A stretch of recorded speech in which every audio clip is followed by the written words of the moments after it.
So this is we just record, right? Yeah, it's on. So. Oh, okay. So we can just kind of start whenever we want. Okay. That's good. So I guess I'll just crack it open.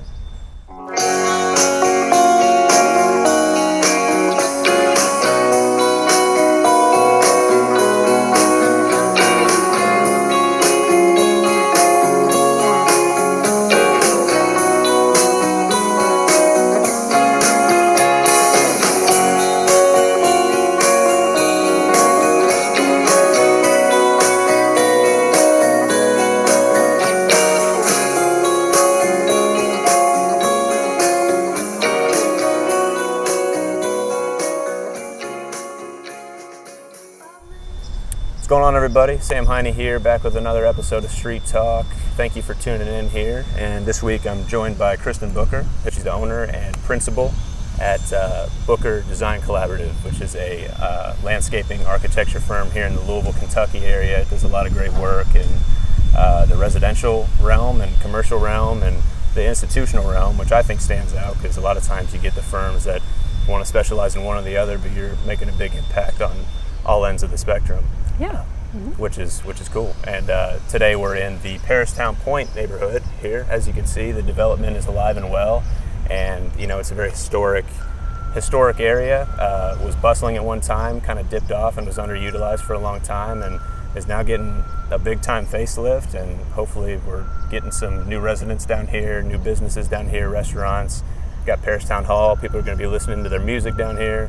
And Kristen has played a big role in the landscaping, the exterior, making sure that's beautified and looking well and meshing in with the existing architecture and design that is going on down with the development. So I thought it was important to get in front of her. She has a very interesting perspective from the outside and how that plays into these developments. And I guess just, Kristen, what was your strategy going into this versus maybe if you were working on a residential project?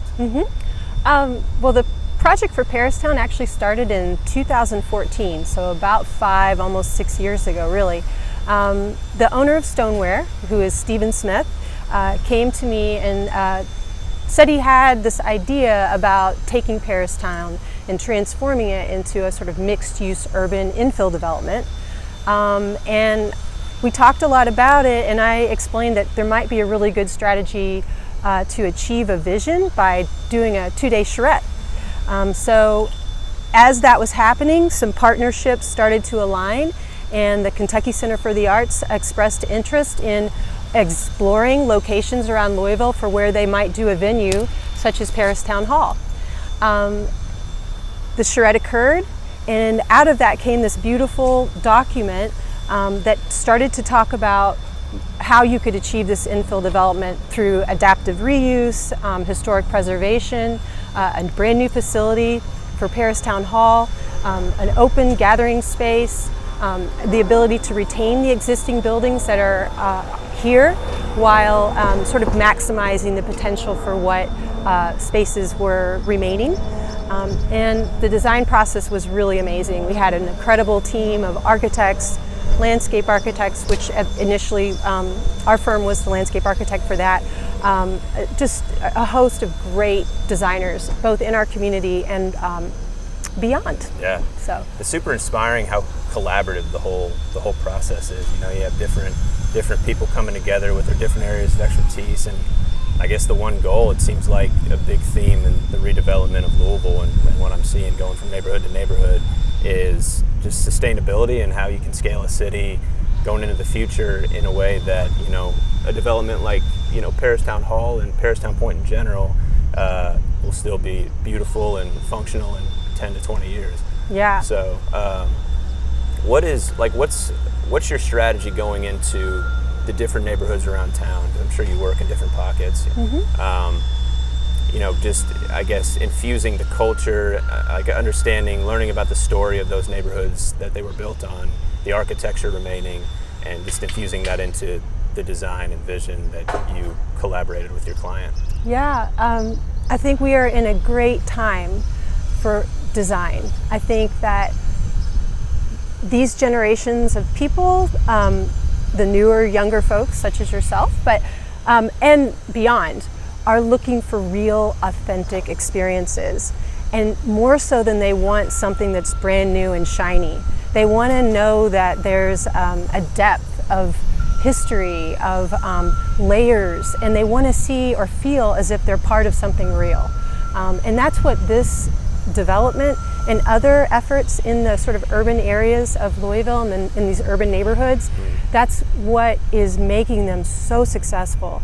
You know, people don't need as much. They're not as attracted only to a yard with a home and a driveway and a garage. You know, they want to be able to intermix with a lot of folks. They like to be out, not necessarily in their homes. So I think that's a trend, and it's really helping sort of redefine and stabilize our urban core. Right.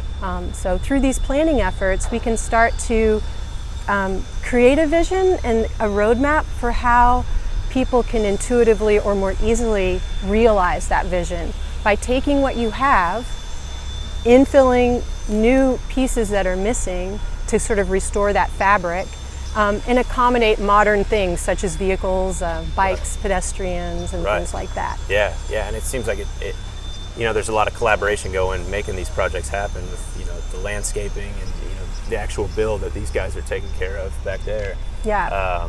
But it seems like the whole project, any mixed use development where people are living on the same grounds as people are catching a show or going to dinner, it seems like it's promoting a creative collaboration around town. Like you said, it gives them an experience, right? I mean, I think that's a big part of it. And it's sort of responding to what the needs are. And sometimes clients or residential homeowners or cities or institutions or private developers have an idea of what they want, but they don't know how to realize it. And I think that's what landscape architects, urban planners, anyone in a sort of creative field really bring to the table.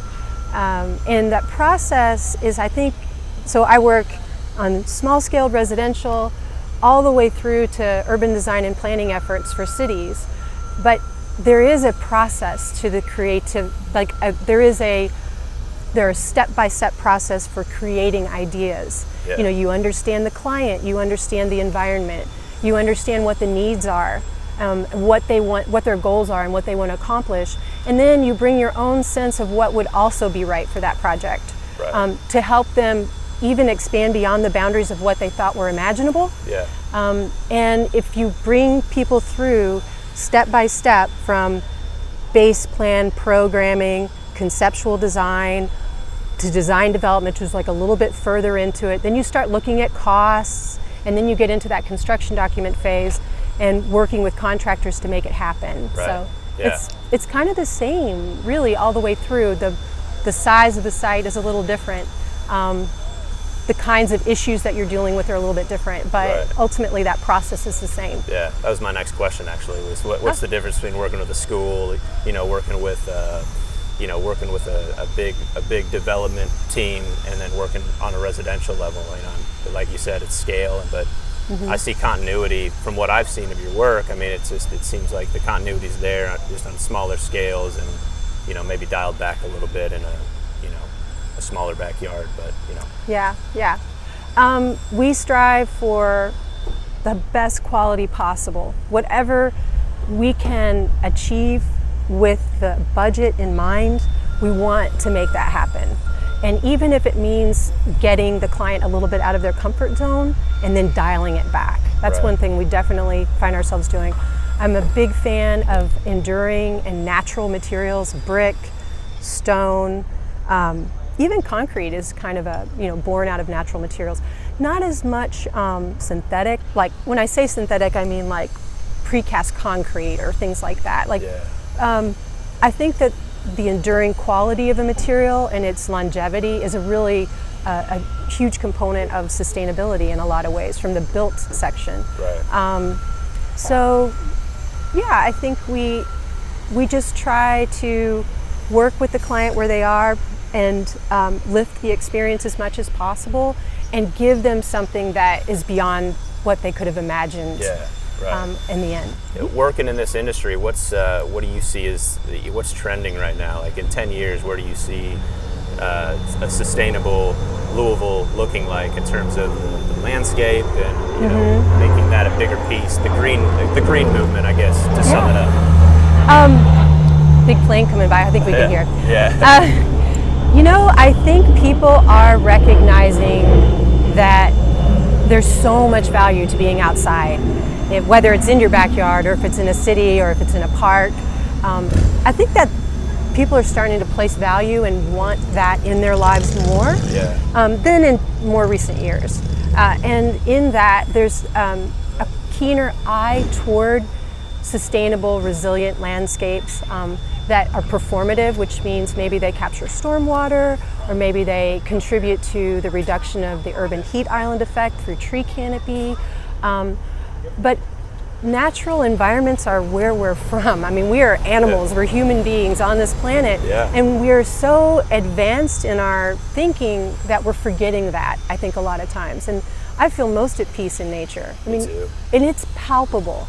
So if we can bring that into our urban spaces, if we can bring that into our home environments, it's going to be great for everybody. Totally, yeah. I mean, I took a trip to Colorado a couple of weeks ago, and you know, you start hiking in the Rockies and you're in the beginning of the trail, the first half, and you hear voices behind you, people are trotting along, but you go on these certain hikes and you just get up past the tree line and all you hear is the wind blowing through the trees, nobody is around, and it puts things into perspective. So I guess on a smaller scale than the Rocky Mountains, I guess it's giving people a little slice of that, whether it's coming out to see a show or walking out to their backyard after work. Yeah. So, cool. Exactly. And then I'm not sure the camera angle's capturing a little corner of it, and I know you'll probably get some more footage, but there's an open space park that was designed by J.P. Shadley and Associates out of Cambridge, Massachusetts. And there's a projection booth, and on the wall of Paristown Hall is a screen for outdoor movies, and they also have a performance venue. That's huge. I mean, that's a little bit of everything, isn't it? And people want to be outside, so it's going to be the orchestra is going to perform there, and rock concerts. That's huge, and it's all like Germantown, Smoketown's right up the road, Highlands. You got the downtown traffic coming and going, so it's sort of a centerpiece. It really is, and it's tucked away. People don't realize, even in asking, you know, where is Paristown? It's like, well, it's where Stoneware and the cafe are.